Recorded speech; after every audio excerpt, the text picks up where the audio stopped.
আসসালামু আলাইকুম। বিনিয়োগ ইন বিডি স্টক চ্যানেলে আপনাদের সবাইকে স্বাগতম। স্ক্রিনে আমার হোয়াটসঅ্যাপ নাম্বার আছে, যদি কোনো কারণে কোনো যোগাযোগ করা লাগে তাইলে আমাকে যোগাযোগ করতে পারেন। আর একটা পেইড গ্রুপ আছে, ওইখানে যদি জয়েন করতে চান তবে করতে পারেন। তবে যেহেতু এখন মার্কেট লাল, এই মাসের শেষ, এই মাসে আর জয়েন করে লাভ নেই, কাউকে বলবো নেক্সট মাসের জন্য চাইলে করতে পারেন। আচ্ছা ঠিক আছে, তাইলে এখন আমরা আজকে মার্কেট একটু দেখি বর্তমানে কি ঘটলো। দেখেন মার্কেট টানা নামতেছে এই জায়গা থেকে, এই দেন 5 অক্টোবর, এই 5 অক্টোবরের পর 6 অক্টোবর থেকে টানা মার্কেট নেমে নেমে আজকে 19 অক্টোবর। মার্কেট 6 অক্টোবরে ছিল, যদি 5 অক্টোবর দেখি তাহলে সবুজ 5443 ছিল, 6 অক্টোবরে নেমে 5428 হয়, এরপর নেমে আজকে 5044, অর্থাৎ এইখান থেকে এইখানে প্রায় 400 পয়েন্ট চলে গেছে। সো 400 পয়েন্টে অনেকের পোর্টফোলিও পুরো খালি হয়ে গেছে সত্যি কথা। এবং এরকম জিনিস আসলে মানে খেয়াল না রাখলে মার্কেট এরকম হয়। প্রথমে জানিয়ে আপনাকে দেখাতে চাই যে আসলে এই মাসে আমরা কি করছি, প্ল্যানিংটা দেখেন একটু, যাতে মার্কেটটা বুঝেন। কারণ অনেকেই হয়তো সেল দিতে চান না, বা অনেকে রিস্ক নিতে চান না, বা অনেকে লস 2% 3% লস গায়ে লাগে, কিন্তু এরপর 30% লস হয়ে যায়। তো এইটা করার জন্য কি করা লাগে সেটা দেখেন আমরা কি করছি। 5 অক্টোবর দেখেন, 5 অক্টোবর আমরা গ্রুপে বলছি মার্কেট দরকারের চেয়ে বেশি বেড়েছে বলে মনে করি, আগামী 2-3 দিন যদি বাড়ে এমন, তাইলে কিছু স্টক যেগুলো লাভে আছে অথবা বড় লস কভার করে ফেলবে সেগুলা সেল দিয়ে হাতে ক্যাশ রাখতে পারেন। আচ্ছা তাহলে 5 অক্টোবর এটা বলার পর দেখেন এই 5 অক্টোবর যেখানে অনেক মার্কেট বাড়ছে, খুশিতে সবাই হাততালি দিতেছে যে মার্কেট মনে এখন 6000-এ যাবে, তখন আমি বলছি যে মার্কেট বেশি বাড়ছে মনে হচ্ছে, তো কিছু সেল দিয়ে বরং লাভগুলো নিয়ে নেন, আর লসও 2-4% যেগুলো আছে নিয়ে নেন। এরপরেই কি হলো, পরের দিন ডাউন। দেখেন এই জায়গায় 5444 পয়েন্ট থেকে 5044, মোট 400 পয়েন্ট নাই। এখানে যারা সেল দিছে তারা কিন্তু এখন শান্তি। আচ্ছা ঠিক আছে, 7 অক্টোবর দেখেন মার্কেট কালকে সকালে কিছু উঠে আবার নেমে যেতে পারে। আমি মনে করি যেসব শেয়ারে লাভে আছেন, যেসবে খুব কম লস 2-4%, সেগুলো সুযোগ পেলে সেল দিয়ে হাতে ক্যাশ রাখাটাই ভালো। দেখেন এগেইন 7 অক্টোবরে কি হলো, 7 অক্টোবরে কিন্তু মার্কেট এখানে অনেক বড় পতন হলো। আবার আমি মানুষকে জানাইছি, দেখেন এখানে সত্য জিনিস, মানুষকে তো ডাইরেক্ট বলা যায় না সেল দেন, ডাইরেক্ট সেল এরকম বলাটা আসলেই ঠিক না, এতে মার্কেটে প্যানিকও হয়। এবং অনেকের ক্ষেত্রে দেখা যায় যে তার সেল দেওয়ার দরকার নেই, সব স্টক তো আর নামে না। এর জন্য ইনডাইরেক্টলি বা বিভিন্নভাবে আমি আকারে ইঙ্গিতে বুঝিয়ে গেছি মাসের শুরু থেকেই যে আসলে নতুন কেনার দরকার নাই, পারলে সেল দিয়ে স্টক কমান। আচ্ছা 8 অক্টোবর আবার আমি বলছি যে মার্কেট 23 সেপ্টেম্বর 5325 টাচ করে উপরে উঠেছিল। দোয়া করেন যাতে নিচে না যায়, গেলে অনেক স্টকের সেল সিগন্যাল আসবে। এটা কিন্তু লাস্ট আমি এই জিনিসটা বলে দিচ্ছি যে এর নিচে যদি চলে যায় 5325-এর নিচে চলে, তাহলে বেশিরভাগ স্টকে সেল সিগন্যাল আসবে, সেল দিতে হবে। এবং সত্যিই দেখা যায় যে 5325-এর নিচে যখন এখান থেকে যায় এখানে, এরপরই সব স্টকের সেল, এটা ছিল ফাইনাল সেল সিগন্যাল, যে এইখানে আপনি ফাইনাল এই ক্যান্ডেলে সেল দিয়ে দিবেন, এবার এই ক্যান্ডেলে যা সেল দেওয়ার দিবেন, এরপর আসলে সেল দিয়ে লাভ নেই। এখানে যা সেল দিবেন এরপর কিন্তু মার্কেট হিউজ একটা পতন দিছে, হিউজ নামছে। এরপর দেখেন আমি কি বলছি, 8 অক্টোবর আবার বলছি মার্কেটে আজকে যেটা ঘটেছে আসলে সেটা একটা বাজে সিগন্যাল। সোজা কথা, market head and shoulder pattern করে 5300 এর নিচে গেলে সেটা আরো খারাপ হবে, তখন 5000-এ চলে যাওয়ার আশঙ্কা আছে। আসলে দেখেন মোটামুটি এরপর যে হেড এন্ড শোল্ডারটা কমপ্লিট করলো, এখানে যে হেড এন্ড শোল্ডার প্যাটার্নটা কমপ্লিট করলো, এরপর কিন্তু মার্কেট টানা নেমে অলমোস্ট 5000-এ চলে আসে, 5444, 5044-এ চলে আসছে। এবং এই জোনটা আমার অনেক অনেক আগে ছিল যে 4900 থেকে 5000-এর জোনে মার্কেট আসতে পারে, মোটামুটি কিন্তু কাছে চলে এসেছে, বাস্তবতা মোটামুটি কাছে চলে এসেছে। আচ্ছা 12 অক্টোবর বললাম যে টানা নেগেটিভের পর দুই একটা সবুজ মার্কেট ক্যান্ডেল দেখতে পারেন, সেটা কতটুকু শক্তিশালী দিন শেষে বোঝা যাবে। আপাতত নতুন কেনাকাটা কম রেখে আজকে মার্কেট দেখাটাই ভালো। দেখেন মানুষকে চাইলে কিনাতে পারি, কিন্তু আমি না কেনায় মার্কেট দেখার জন্য বলতেছি। এখন দেখেন 12 অক্টোবর আসলে কি ঘটলো। এই 12 অক্টোবরের কথাটা বলছি, 13 অক্টোবরে কিন্তু ক্যান্ডেল সবুজ ক্যান্ডেল, এইখানেও অনেকে কিনে আটকে আছেন। একেবারে বাস্তবতা, এইখানে উপরে অনেকে কিনছেন পাগলে, যে মার্কেট মনে হয় রিভার্স করে ফেলছে, ঘুরে ফেলছে, কিনি। কিন্তু দেখেন মার্কেট কতটুকু নামবে এটা অ্যানালিস্ট হিসেবে ধরাটা কঠিন, আগে থেকে পুরোপুরি বোঝা সম্ভব না জিনিসটা। মনে করেন আমি জানি সাগরে এখন 7 নম্বর বিপদ সংকেত, কিন্তু ঢেউ কত বড় হবে আমি জানি না, ঘূর্ণিঝড়টা কত বড় হবে আমি জানি না, এটা কি পুরা আমার বাংলাদেশে উড়াই ফেলবে এটা আমি জানি না, কিন্তু 7 নম্বর বিপদ সংকেত মানে আমি এদিকে যাবো না। তো অ্যানালিস্টের কাজ হচ্ছে এই বিপদ সংকেত ধরা, যে ভাই মার্কেট নামবে, এখানে যায় না, এখন কিনিও না, এখন একটু সেল দিয়ে ক্যাশ হাতে রাখো। কিন্তু কত নিচে নামবে এটা ধরাটা কঠিন, এটা সময়ের সাথে সাথে বোঝা যাবে। এটাই আমি বারবার বলে গেছি, তবুও আমি জানি অনেকে কিনছেন, কারণ মার্কেটে একটা সবুজ ক্যান্ডেল হইলেই, এটা আমি গ্রুপেই দেখছি, একটা সবুজ ক্যান্ডেল হইলেই আমার গ্রুপে 50টা মেসেজ আসে, কিন্তু যখনই লাল ক্যান্ডেল আর কেউ মেসেজ দেন না। মানে বাস্তবতা আসলে নিজেকে বুঝতে হবে, কেন বারবার বলার পর আপনি কেনার জন্য আগ্রহ হচ্ছেন। একটা রেস্ট নিয়ে বসেন, এই মার্কেট ধৈর্যের জায়গা, এই মার্কেটে যারা পাগলের মতো কেনাকাটা করে তারাই কিন্তু আসলে ধরা খায়। একটা সিনিয়র গত 5 বছর থেকে যে মার্কেটে আছে, গত 10 বছর থেকে যে মার্কেটে আছে, সিনিয়র সিটিজেন যাদের বয়স 60-70, একটু জিজ্ঞেস করেন, দেখবেন তারা সবাই ধৈর্যশীল মানুষ, প্রত্যেকটা মানুষ হয়তো প্রথম দিকে লস করছে, কিন্তু এখন ধৈর্য ধরে চলতেছে। আর নতুন যারা আমরা আসছি, নতুন আমাদের মধ্যে অনেকে তারা হচ্ছে যে দ্রুত আমার লাভ হতে হবে, দ্রুত আমি প্রফিট চাই। আর এই দ্রুতর পিছনে ছুটতে গিয়েই, এই যে মরিচিকার পিছনে ছুটতে গিয়েই পোর্টফোলিও নাই হয়ে যায়। দ্রুত ভাই লাভটা হয় না। এই দুনিয়ায় দ্রুত লাভ করাটা খুবই কঠিন। করলে ঠিক আছে, কিন্তু আলটিমেটলি বেশিরভাগ মানুষই দ্রুত লাভ করে না। যত মানুষ ধনী হয়েছে, যত মানুষ টাকা বানাইছে, যদি সৎ পথে হালাল পথে বানান, তাহলে দ্রুত আপনার দ্বারা সম্ভব না। তাইলে ধৈর্য ধরে বাড়াতে হবে। আর যদি আপনি হারাম পথে চুরি বাটপাড়ি করে বাড়ান, তাইলে দ্রুত সম্ভব। সেটাও আমি ক্যাটাগরি, সেটা আপনার করার ইচ্ছে করেন, কিন্তু সাবধানের থেকে দ্রুত কোনো সময় করা সম্ভব না। আপনাকে বুঝে শুনে মার্কেটে রিস্কগুলো ক্যালকুলেট করে মার্কেটে লাভ করতে হবে। দেখেন এগেইন 13 অক্টোবর আমি আবার বলছি যে আমার কাছে মার্কেটের মনে হয় না আজকের এই সবুজ মার্কেট ঘুরার ইঙ্গিত। এখন যদি ঘুরে যায় তাহলে তো কথা নেই, আলহামদুলিল্লাহ। দেখেন 13 অক্টোবর কিন্তু মার্কেটে এই যে সবুজ ক্যান্ডেল অনেকে কিনছেন। আবার 13 অক্টোবর বলছি, মনে রাখবেন আজকে না কিনে উল্টা স্টকগুলো সেল দিলে আপনার জন্য ভালো। মার্কেট হালকা বাড়ছে তো না কিনে এখানে কিছু সেল দেন, যেটা মোটামুটি আপনার হয়তো এই কয়েকদিনে লস গেছিল, এখন কিছু লস কাভার হয়েছে বা তোরা লাভে উঠছেন, সেল দিয়ে বের হয়ে যান। সেল দিয়ে বের হওয়াটা ভালো, কারণ মার্কেট যখন বাড়বে তখন ভাই 50টা স্টক দেওয়া যাবে, কিন্তু মার্কেট কমলে স্টক তো দেওয়ার কিছু নাই। কমলে আপনি মার্কেট থেকে বের হয়ে যাবেন। তো এইগুলো ছিল এই পুরো মাস আমি আসলে মানুষকে স্টক কেনার জন্য বলি নাই, না কেনার জন্যই বেশি বলছি। পার্সোনালি যারা মেসেজ দিই তাদেরকে বলছি কেনার দরকার নেই, নামতে পারে।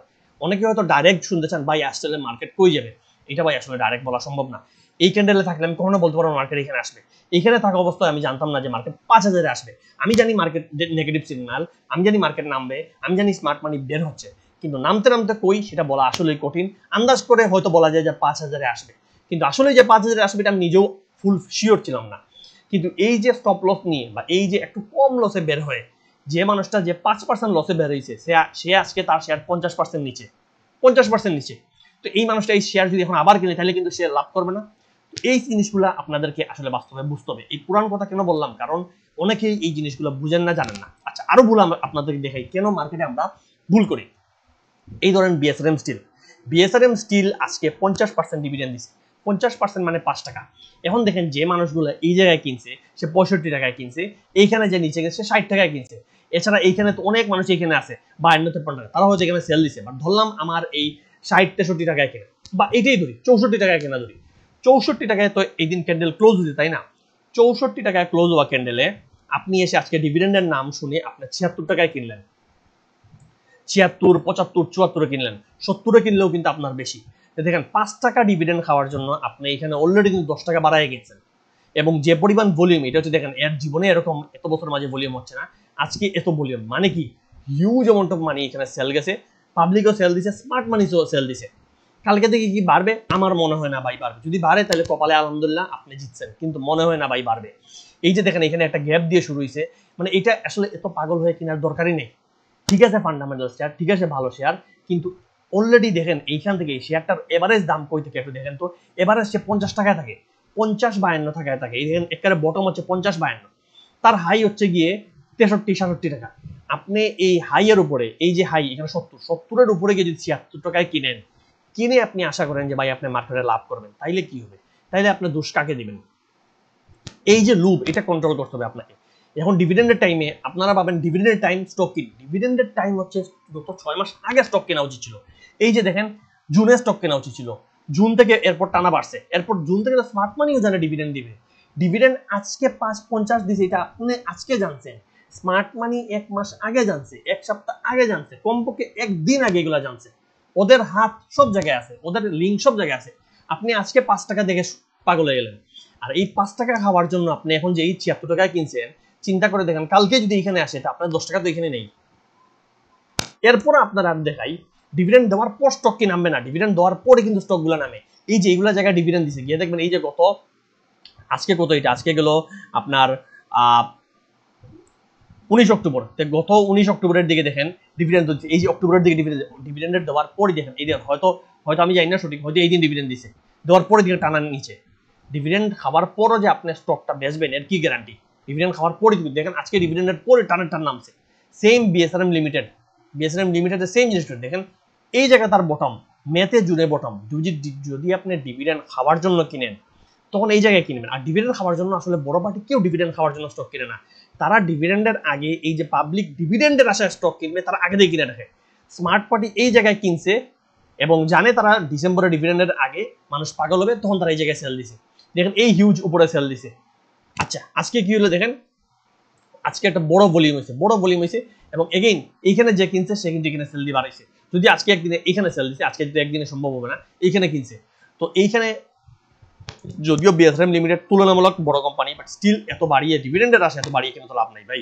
5 টাকা আপনি যদি এইখানে খাইতেন এক কথা, আর ডিভিডেন্ডের পরের দিনই দেখবেন এটা এক টানে নেমে গেছে 10 টাকা। এর জন্য ডিভিডেন্ডের আশায় স্টক কিনে বর্তমানে লাভ নাই। কিনলে আগে কিনতেন, কিন্তু ডিভিডেন্ডের আশায় 5 টাকার আশায় কিনলেন, ডিভিডেন্ড রেকর্ড ডেট পরে এটা দেখবেন 10 টাকা নেমে গেছে। তো 5 টাকা খেয়ে আপনার কি লাভ হইলো? আচ্ছা আজকে আমাকে এক ভাই বললেন যে আপনি মতিন স্পিন কেন সাজেস্ট করেন না, মতিন স্পিন তো অনেক ভালো ডিভিডেন্ড দেয়। এবং দেখেন মতিন স্পিন কিন্তু আমি অলরেডি ভিডিও আগেই বানাইছি, আছে চ্যানেলে দেখতে পারেন। এছাড়া দেখার বিষয় হচ্ছে মতিন স্পিন আপনি এখন কিনে কি হবে, ধরলাম 5 টাকা ডিভিডেন্ড দেয় বেশিরভাগ সময়, 5-4 টাকা ধরলাম, এবার 6 টাকায় ডিভিডেন্ড দিলে 6 টাকার আশায় যদি আপনি এখন এইখানে কিনেন, তো 6 টাকা যখনই রেকর্ড ডেট পর হবে দেখবেন নেমে গেছে 10 টাকা। আপনি এই জায়গায় দেখেন না কেন, এখানে কি হয়েছে এটা কি জানেন? এই জায়গায় একটু খেয়াল করে দেখবেন, আমার মনে হয় ডিভিডেন্ড ওদের এই জায়গায় কি এই জায়গায় ডিভিডেন্ড আসছে, এরকম কোন একটা এই আমার না মনে হয় এই জায়গায় ডিভিডেন্ড আসছিল। ডিভিডেন্ডে আসার পরের দিন দেখেন একটানা সেল আসে, এরপর ডিভিডেন্ডের আশায় আরো কয়েকজন কিনছে, পাবলিক এগেইন কিনে বাড়াইছে। যে ডিভিডেন্ড রেকর্ড ডেট শেষ দেখেন এইখানে ওই দিন হয়তো 58 টাকা 60 টাকা, কেউ হয়তো 56 টাকায় কিনছে, পরের দিনই ক্লোজ হয়েছে 51 টাকায়, 5 টাকা 60 টাকা শেষ, 5 থেকে 60 টাকা শেষ, পরের দিন গ্যাপ দিয়ে আবার একটানে 48 চলে আসছে। আপনি কিনলেন 57 টাকায়, 2 দিনে 48 টাকা, 5 টাকা খেয়ে আপনার লাভ হইল কি? 2 দিনে 10 টাকা নেমে গেল। এই জিনিসটা বুঝতে হবে, ডিভিডেন্ড খাবেন কিন্তু কোন সময় খাবেন মার্কেটের অনুযায়ী বুঝতে হবে। একটা স্টক যদি এখন যদি মতিন স্পিন 30 টাকায় থাকতো এবং 5 টাকা ডিভিডেন্ড দিত, তাইলে আপনি মতিন স্পিন কিনেন। কালকে মালিক স্পিন বর্তমানে আছে 26 টাকায় মনে হয়, বা 28 টাকায়, দেখি তো মালিক কত। মালিক স্পিন আছে আপনার 27 টাকায়। মালিক যদি কালকে 5 টাকা অর্থাৎ 50% 60% ডিভিডেন্ড দেয়, তাইলে মালিক কিনেন, মালিক ভালো আছে এবং মালিক 27 টাকা অনেক কম। কিন্তু এই মালিক বা মতিন 50 টাকায় যাওয়ার পর আপনি 5 টাকা ডিভিডেন্ড খাওয়া তো লাভ নেই। এবং স্মার্ট মানি কিন্তু ডিভিডেন্ড খাওয়ার আগে কিনে, এই দেখেন এই জুন জুলাইতে স্মার্ট মানি কিনছে, কারণ তারা জানে ডিভিডেন্ডের আশায় মানুষ কিনবে। সেম এর উল্টা হবে কি জানেন? এখন উল্টা হবে ব্যাংক। আপনি ব্যাংকগুলো দেখেন, যে কোনো ব্যাংক দেখেন, এখন ব্যাংক সবচেয়ে নিচে। আপনার আমি কোন ব্যাংক দেখাই, মনে করেন ব্যাংক এশিয়া কিন্তু এখন দাম হিসেবে নিচে, সে ডিভিডেন্ডের আগে বাড়বে। এইগুলো জায়গায় দেখেন, এগুলো জায়গায় সে ডিভিডেন্ডের আগে বাড়বে। এই যে এগুলো জায়গায় যদিও ডিভিডেন্ডের আগে এই জায়গায় মেয়াদে তখন তো মার্কেট বাজে ছিল, দেখেন 19 টাকায় গেছে, ডিভিডেন্ডের আগে 19 টাকায় গেছে। তো আপনি কিনলে এই জায়গায় কিনেন, এই যে এখন যে 17 টাকায়, বা এখনো কিনতে পারেন এই আশায় যে 6 মাস পর ডিভিডেন্ড দিলে আমি এই জায়গায় সেল দিব। কিন্তু 6 মাস পর ডিভিডেন্ডের 20 দিন আগে 10 দিন আগে আপনার কিনে কি লাভ? ততদিনে স্মার্ট মানি কিনে এটা বাড়ায় ফেলছে। এইখানে ট্রেডিং করার দুইটা উপায় আছে, একটা হচ্ছে আপনি আগে থেকে মানে স্টক, ভালো স্টক যেটা নিচে আছে বটমে আছে কিনবেন, কিনে অপেক্ষা করবেন, অথবা যে স্টক ট্রেন্ড আছে ওইটা কিনবেন। যদি অ্যানালিস্টদের সাথে থাকেন বা অ্যানালিসিস বুঝেন, তাহলে তো ট্রেন্ডের স্টকে তাদের সাথে ঢুকলেন, লাভ করলেন। আর যদি একান্ত অ্যানালিসিস না বুঝেন বা আপনি একটু সেফ খেলতে চান, তাহলে ভালো ফান্ডামেন্টাল স্টক আপনার কম দামে কিনতে হবে। ভালো ফান্ডামেন্টাল স্টক বাড়ার পর কিনে তো লাভ নেই, এটা তো সবসময় আমি বলি, বাড়ার পর কিনাটা আপনার জন্য লস। এই কথার কথা ধরেন সিমটেক্স যে অ্যানালিসিস জানে সেইগুলো জায়গায় কিনছে, কারণ স্মার্ট মানি এগুলো জায়গায় এন্ট্রি নিছে আমরা জানি, এইগুলো জায়গায় কেনা ঠিক আছে। এখন যদি আপনি এইখানে এসে কিনেন, এই এসে ডিভিডেন্ড খাবে, তো সিমটেক্স 1 টাকার 2 টাকা ডিভিডেন্ড দিবে। 1 টাকার 2 টাকা ডিভিডেন্ড খেয়ে তো লাভ নাই, ডিভিডেন্ডের পরের দিনে নেমে যাবে 3 টাকা 4 টাকা। তো এইটা হচ্ছে যারা, আমি দেখছি অনেক ডিভিডেন্ড প্রেমিক মানুষ আছেন, আমাকে নিজেই মেসেজ দেন, ভাই আপনার ডিভিডেন্ড স্টক দেন না কেন, মতিন স্পিন ভালো এটা বলেন না কেন, ইউপিজিটেল ভালো গেলে বলেন না কেন। ভালো স্টক ভাই আপনি যেটা ভালো জানেন সেই স্টক আপনার চেয়ে 10 বছর আগে জানে স্মার্ট মানি ভালো, স্মার্ট মানিও জানে বিএসআরএম ভালো, স্মার্ট মানিও জানে মতিন ভালো, স্মার্ট মানিও জানে ইউপিজিটিসিএল ভালো, স্মার্ট মানিও জানে ব্যাটবিসি জিপি ভালো। ভালো বলেই ওইগুলাতে ওরা এন্ট্রি নেন, ওইগুলো নিয়ে ওরা খেলে না, কারণ ভালো স্টকে তো খেলা সম্ভব না। ভালো স্টকে পাবলিক কিনে বসে আছে, সব পাবলিক জানে ভালো, কিন্তু যে স্টকটা ভালো না ওইটা ওরা খেলে। এখন প্রশ্ন হচ্ছে আপনি তাহলে কি করবেন, সেটা আপনার নিজের উপর ডিপেন্ড করে। আপনি ফান্ডামেন্টাল স্টকও বাড়ে কমে, আপনি যদি কমে কিনতে পারেন, বাড়ায় সেল দিয়ে এটা লাভ করবেন। আর না হইলে যদি আপনি স্মার্ট মানির মুভমেন্টটা ধরতে পারেন, তখন আপনি তুলনামূলক কম ভালো স্টকেও আপনি ভালো খেলতে পারেন। তবে আমরা যেটা সবচেয়ে বেস্ট মনে করি সেটা হচ্ছে করি কি, আমরা একটা বাজে স্টকেও ঢুকতে চাই না, আর একটা টপ ভালো লেভেল স্টকেও ঢুকে দেখা যায় ওইটা নরকম। স্কোয়ার ফার্মা আসলে কতটুকু নড়ে চিন্তা করে দেখেন। এই স্কোয়ার ফার্মার জন্য কিন্তু অনেক মানুষই পাগল, কিন্তু স্কোয়ার ফার্মা আপনি কিনলেন, এখনো কিনা যায়, স্কোয়ার ফার্মা এখন 200 টাকার লেভেলে আছে, আপনি কিনতে পারেন। কিনলে আপনি বেশি হলে 230-এ যাবে, 200 টাকা দিয়ে একটা স্টক কিনে আপনি মাত্র 30 টাকা পাবেন। এটা হচ্ছে প্রতি মানে 15% ধরেন, 15% যদি হ্যাঁ পাইতে চাইলে ঠিক আছে, সব এটাও খারাপ না, লাভ তো লাভই, কিন্তু দেখা যাবে ব্যাংকের কাছাকাছি। তো আপনারা তো প্রফিটটা বড় করতে হবে। বড় করতে হলে যে স্টক আমরা যেটা করি সেটা হচ্ছে যে ফান্ডামেন্টালি সবচেয়ে ভালো এরকম না, মোটামুটি ভালো, কিন্তু সেইটা যখন আমাদের ট্রেন্ডে আসে তখন কিনতে হয়। তো এটা বোঝার অনেক উপায় আছে। আরো কিছু জিনিস দেখেন, এই যে মন্নয় জিমিয়ান, এটা মনে হয় আজকে 5% ক্যাশ দিচ্ছে। এখন 5% ক্যাশের আশায় যদি আপনি এই স্টকটা নিয়ে বসে থাকেন, তাহলে দেখেন কতটুকু নিচে আসছে। যেই আজকে দিছে এক টানের টান কতটুকু নিচে নামছে। তো এর জন্য ডিভিডেন্ড ভিত্তিক শেয়ারগুলা, স্পেশালি যেটা ডিভিডেন্ড কত আপনি জানেন না বা খারাপ আসতে পারে, ওইগুলো আগে ডিভিডেন্ডের আগে সেল দিয়ে দিবেন। স্মার্ট মানি এটা করে, এটা ডিভিডেন্ড নিয়ে বসে থাকবেন না যে ডিভিডেন্ড আসুক এরপর কি হয়ে দেবে না, এটা আগে সেল দিয়ে আপনি বের হয়ে যান। এটা হচ্ছে চালাকি। এখন চলেন কিছু শেয়ার দেখাই। মনে করেন আপনার ব্যাড বিসি, ফান্ডামেন্টালস আর কখন কিনবেন, এই এখন কিনবেন। এখন ব্যাড বিসি, এখন যদি টাকা ক্যাশ থাকে, যদি ক্যাশ না থাকে তাহলে তো কিছু করার নাই ভাই, আল্লাহর নাম জপতে থাকেন, কিছু করার নাই। কিন্তু যদি ক্যাশ থাকে তাহলে এখন এইগুলো জায়গায় আপনি বসে থাকবেন যে মার্কেটটা নামক, এইগুলো জায়গায় যাক। এই দেখেন ব্যাড বিসি কত মেতে গেছিল 250, এখন আবার আসছে 250-এ। এখন হচ্ছে কালেকশনের সময়, একদিনে কেনার দরকার নাই, আস্তে আস্তে কিনেন। ইনস্টিটিউট তো একদিনে কিনে না, ইনস্টিটিউট এইগুলো জায়গায় দেখেন এই ভলিউমগুলো ইনস্টিটিউট কিনে, এরা আস্তে আস্তে কিনবে, আপনি বুঝবেন না। আর এই যখন বড় ভলিউম তখন আসলে ইনস্টিটিউট সেল দেয়, ওরা সেল দেয় ফার্স্টে একটু কুচা মেরে তুলে দেয়, তখন পাবলিক পাগল হয়ে কিনে, এরপর ওরা সেল দিয়ে বের হয়। ইনস্টিটিউট আপনি কখনোই একটা মানে কি বলবো, একটা বটমে কিনে আর খুব সুন্দর করে কিনে, বুঝবেন না। তো ব্যাড বিসি দেখেন, আপনি ব্যাড বিসি জীবনে অনেক দামে কিনছেন, কিন্তু ব্যাড বিসি কেনার একটা জায়গা কিন্তু এখন। আরো স্টক দেখাই, যেহেতু ফান্ডামেন্টাল স্টক আপনাদের ফেভারিট, দেখেন এই যে এসিআই দেখেন, এসিআই যখন এই মে জুনে যখন এই যে পুরা মার্কেট মারামারি, ইসরায়েল যুদ্ধ, ইরান যুদ্ধ, পাকিস্তান যুদ্ধ, ইন্ডিয়া যুদ্ধ, ট্রাম্পের শুল্ক, কত মার্কেট 4,500 গেল, তখনও কিন্তু এসিআই 160 বটম, 160-এর নিচে যায় নাই। তো ধারণা করা যায় এবারও এসিআই 160-এর দিকে একটা কেনার জায়গা। তো এই জায়গায় আপনি কিনতে পারেন, দরকার একটু সবুজ হয়েছে তো একটু নামতে দেন, 160-এ কিনেন, পারলে 150-এ কিনেন, যদি নামে সমস্যা নাই, আস্তে ধীরে কিনেন। এগুলো হচ্ছে ফান্ডামেন্টাল স্টকগুলো বটমে কিনবেন, এই 200 কিনে তো ধরা গায়ে লাভ নাই। আচ্ছা দেখেন রেনাটা, দেখেন রেনাটা কিন্তু অনেকে ভুলে গেছেন, রেনাটা দেখেন কত নিচে। ফান্ডামেন্টাল স্টক, ভালো স্টক, আমি আপনাদেরকে ফান্ডামেন্টাল বাইরে কিছু বলবোই না, কারণ হয়তো বললে অনেকে মাইন্ড করেন। একটা বাস্তব জিনিস দেখেন, ফান্ডামেন্টাল স্টক এটা কত নিচে, রেনাটা এখন 450-এর দিকে। তো রেনাটাও কিন্তু মিনিমাম এই যে 530 540-এ যাওয়া কোনো ব্যাপার না, 540 এগুলো তার মিনিমাম, একটু মার্কেট ভালো হইলে দৌড় দিয়ে চলে গেছে। তো এই ফান্ডামেন্টালগুলো এই বটমে কিনবেন, এই ফান্ডামেন্টাল উপরে কিনবেন না। ফান্ডামেন্টাল নাম হইলেই, ভালো স্টক হইলেই যে আমার একটা দাম বাড়ায়, কিন্তু এরকম না, আপনি বটমে কিনেন। দেখেন রেনাটারও যদি আপনি পুরো হিস্টোরি চেক করেন, তাহলে রেনাটার হিস্টোরিতে মনে হয় রেনাটা এখন যে দামে, ওই দামে মনে হয় না জীবনের ছিল। ওই যে লাস্ট 2000-2001 ছিল, এরপর আর এই দামে আসে নাই। অফকোর্স হ্যাঁ, ওদের ইপিএস কিছু কমছে, এই সেই কাজ আছে, কিন্তু এই ইপিএস গুলাই বাড়া শুরু করবে, বিকজ রেনাটার বিভিন্ন ঔষধ বিদেশে রপ্তানি হচ্ছে বিভিন্ন জায়গায়, যেটা রিসেন্টলি নতুন নতুন হচ্ছে। তো হ্যাঁ, এখন আমি বলতেছি না রেনাটা বেড়ে ওই 1000-এ যাবে, কিন্তু মিনিমাম একটা গেইন আপনি যে কোনো সময় পেতে পারেন। এই যে বললাম তো 440 থেকে 540, এই 100 টাকা গেইন পাওয়ার কোনো ব্যাপার না। বা ধরেন বিএসসি, তো বিএসসি গুলো আপনি কিন্তু উপরে সেল দিবেন, 125-এ সেল দিবেন, কিন্তু কালেক্ট যদি করতে হয়, কেনার যদি ইচ্ছা থাকে আপনার, তাহলে এই 90-এর দিকে আসলে দেখেন, এই 90-তে বিএসসি প্রতিবার এসে করে 84-85, এটা কি জোন দেখেন, 84-85, এই জোনটা দেখেন আবার 84-85, এখানে একটু উপরে 90-এর জোন। তো ধরেন এবার হয়তো 90-এর জোনই আসবে, কারণ যেহেতু মার্কেট আস্তে আস্তে বাড়তেছে, মানে আস্তে আস্তে বাড়ার দিকে যাচ্ছে, মার্কেট আগের মতো নামতেছে না। মার্কেট আগের মতো এই যে বাজে 28 অক্টোবর 2024-এর যে বাজে অক্টোবর, ওই 55-এর দিকে যাচ্ছে না। তো সেই হিসেবে বিএসসির বর্তমান জোন হয়তো 85 থেকে 90। তো আপাতত আপনি না কিনে আপনি ওয়েট করেন, আপনি হচ্ছে 20টা স্টক না কিনে একটা স্টক আপনার নজরে রাখেন। 20টা স্টক আপনি একসাথে নজর রাখবেন কি হবে, এর জন্যই তো ভুলগুলো করেন।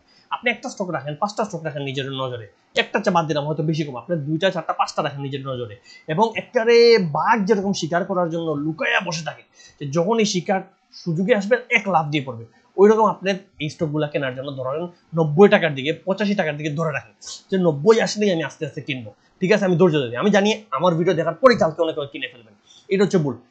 এক লাভ দিয়ে একসাথে কেনা উচিত না, আপনি কিনবেন ধীরে ধীরে, প্লাস কেনার সময় আপনার মাথায় রাখবে যে 10 টাকা কমে আমি যেন এভারেজ করতে পারি, সেই টাকাটা আপনার হাতে রাখা উচিত। এগুলো হচ্ছে সেফ অপশন।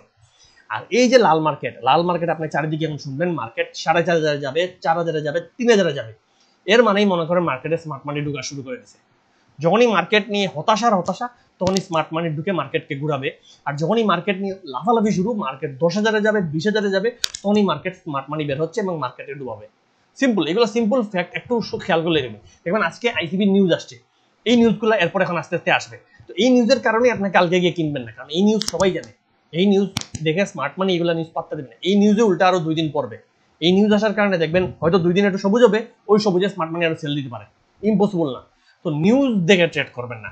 আপনি যে নিউজ আজকে জানতেছেন, একটা জিনিস ভালো করে বুঝেন, যে নিউজটা আপনি আজকে সকালে পাইছেন ওই নিউজটা স্মার্ট মানি 1 মাস আগে পাইছে, না হয় 1 সপ্তাহ আগে পাইছে, অন্তত 1 দিন আগে পাইছে, পেয়ে ওর কেনা শেষ। এবং এর উদাহরণ আমি দেখাতে পারবো নেক্সট ভিডিওতে, ইনশাআল্লাহ আপনাদের দেখাবো যে স্মার্ট মানি কিভাবে আগে জানে এবং জেনে অলরেডি কেনা শেষ করে। তো আজকের জন্য এতটুকুই। আমি বলবো যে ঠান্ডা মাথায় ট্রেডিং করেন, প্রতিদিন কেনা লাগবে এরকম কিছু না। আপনি 12 মাসের মধ্যে 10 মাসও যদি মার্কেট লাল থাকে, তাহলে 2টা মাস আপনার লাভ করলেই চলছে, 2 মাস আপনার 12 মাস কাভার হয়, ওই চিন্তা। আপনারা যে 12 মাসই ট্রেড করতে হবে এই মেন্টালিটি থেকে বের হয়ে আসুন। তো এই আশায় রেখে আজকের জন্য ভালো থাকবেন, দোয়া করবেন। আসসালামু আলাইকুম।